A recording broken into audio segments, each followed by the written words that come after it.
Try natin to. Iba't ibang klaseng prutas tayo. Tara, let's go!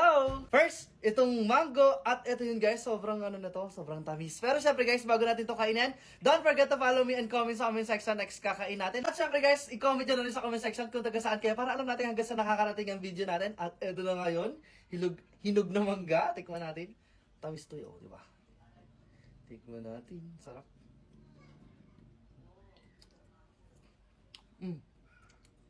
Masarap na to sa Graham. Sarap. Next naman, yung siningkwela. Ito na nga yun guys. Tikman na natin itong siningkwelas.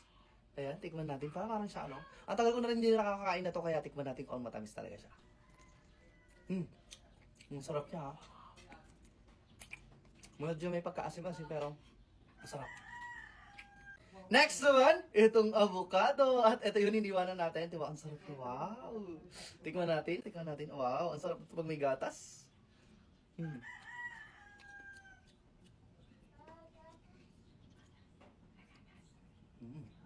Ay pa. Like, follow, comment, and share. Bye-bye!